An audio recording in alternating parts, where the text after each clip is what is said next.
Soi-disant le costard, cravate serait tout à fait européen, c'est complètement faux. Je t'invite à faire une recherche, donc la cravate en elle-même est afghane et le costard est italien. Donc c'est pas du tout français. Bon, c'est peut-être européen, je te le concède, mais d'abord c'est plus italien qu'autre chose. La deuxième des choses, il faut savoir que les Noirs, d'accord, et les Arabes en règle générale ont une prépondérance dans tout ce qui est génétique. Et j'en veux quoi pour preuve? Lorsqu'on est amené à regarder le 100 mètres, en règle générale, Usain Bolt, c'est pas un blanc, c'est pas un Finlandais. Voilà quoi. C'est un noir. Lorsqu'on regarde le foot, qu'est-ce que tout le monde aime? C'est Zidane, c'est un arabe. Après, c'est Yannick Noah. Voilà quoi. Le blanc est obligé d'aller démarcher les arabes et les noirs pour faire gagner quoi. Benzema, c'est pas un blanc à ce que je sache. Voilà. Mais il est basané quand même. Et il faut savoir que le berceau de l'humanité, c'est pas en Europe. Tu racontes n'importe quoi. Le berceau de l'humanité se trouve entre l'Inde et l'Afghanistan. Donc c'est là qu'a tout commencé. Donc, si on est amené à regarder de plus près, on va dire le premier ancêtre était tout à fait, on va dire, basané. Mais il n'était pas du tout blanc. Il venait pas de France ou de Bretagne ou quoi qu'est-ce. Voilà quoi. Donc ça, il faut le penser quoi. Bref, et lorsqu'on est amené à regarder, peut-être les négros, bon, je te le concède, c'est vrai qu'ils n'ont pas réellement de plus-value parce qu'ils sont tous typés de la même façon, mais la plupart des blanches actuellement sont friands de négros et de rabza, quoi. Il faut l'admettre. La plupart des Françaises, des blondes aux yeux bleus, des Katarinas, etc., elles aiment les Arabes et les Noirs parce qu'ils ont un certain comportement, parce que ils ont une certaine virilité. Tu regardes la plupart des Tarlouses, même les Tarlouses aiment les Arabes et les Noirs. Même les gays, ils aiment les rebeux et les renois. Voilà, c'est pas pour rien. Voilà. Et résultat des courses, on vous pique vos femmes. Qu'est-ce qui se passe? Vous devenez homosexuel et vous essayez, ou soit vous devenez zoophile. Voilà, zoophile, t'as parfaitement résumé. Vous êtes zoophile ou pédophile, voilà. Donc on entend tout le temps des histoires abracadabrantesques. Voilà, c'est en Europe, tout simplement. Ou trop, et j'en passe des vertes et des pas mûres. Voilà. Donc ne soyez pas jaloux, ne soyez pas complexés. Si on a une prédisposition génétique, c'est la nature, quoi. Les Européens, on va dire, ils ont la matière grise. Les Africains, les Noirs, ils ont la prépondérance physique. Et les Arabes, on a les deux à la fois. On est beau gosse et on a le cerveau. Voilà, donc c'est le parfait compromis, quoi. Et ne soyez pas jaloux, c'est la vie. Il faut l'admettre. Voilà. Bon, à vous le micro.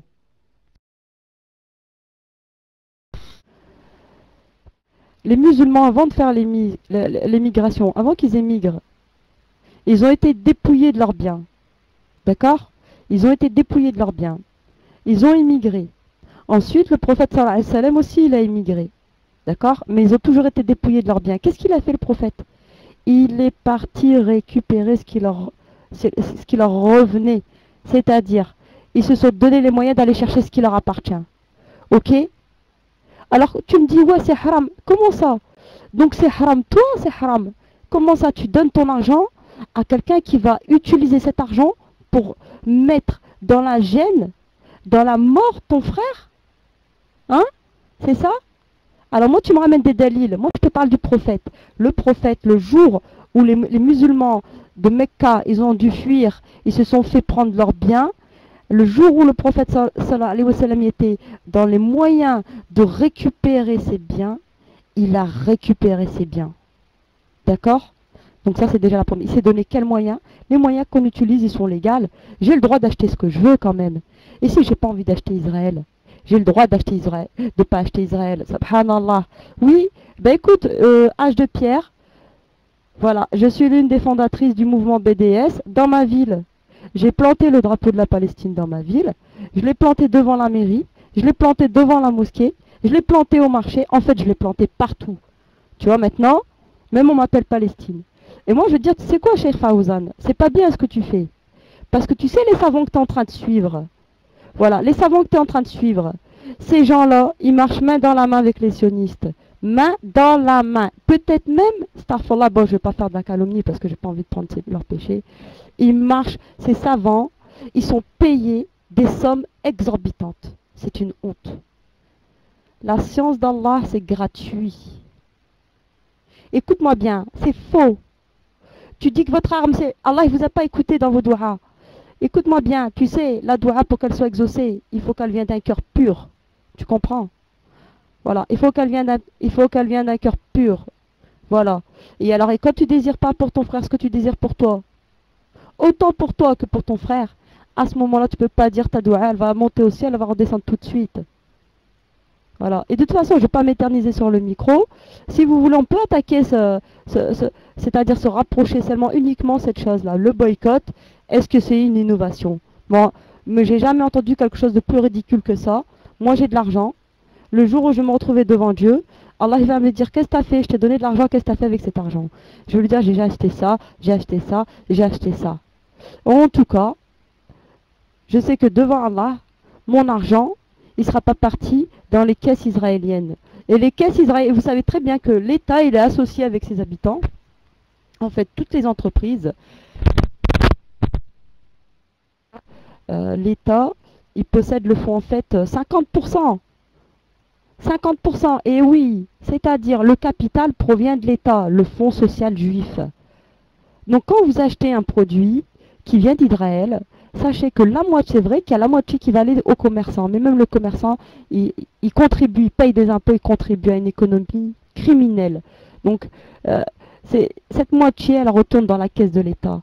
Donc le moteur de l'économie israélienne, c'est ce qu'il exporte. Et si on veut casser Israël, eh ben, il faut boycotter. Oui, les musulmans, ils sont nombreux dans le monde, ils ont de l'argent, alhamdoulilah. Et si les musulmans ils coupent le robinet, croyez-moi, il n'y a pas qu'Israël qui va tomber. L'Europe, elle va tomber. Les USA, ils vont tomber. Seulement, les prétendus musulmans d'aujourd'hui, ils sont tous en train de manger dans la même gamelle. Ils ont fait une grosse soupe, une grosse marmite avec l'argent des gens. Et puis ils sont en train de bouffer. Ils ont, chacun y a sa louche. On sert. Et hop. Et les Saouds qui se servent. Et hop. Et les Qataris qui se servent. Et hop. Et tout le monde y mange dans la soupe. Sauf les mesquines. Donc moi je suis pas d'accord avec ces savants. Je suis désolée. Et je ne me remets pas ma foi, ma vie et surtout ma destination entre les mains d'un savant. Moi pour moi ça j'appelle ça des pseudo-savons. Et encore je suis gentil parce qu'un savon... Allô, vous me recevez? Un savon ça sent bon. Mais par contre ceux-là, ces savants-là, ne sentent vraiment pas bon. Ni eux, ni leur fatwa. Je vais laisser le... Je sais que je vais me faire incendier, mais j'assume. J'assume ici-bas et dans l'au-delà. Salam alaikum.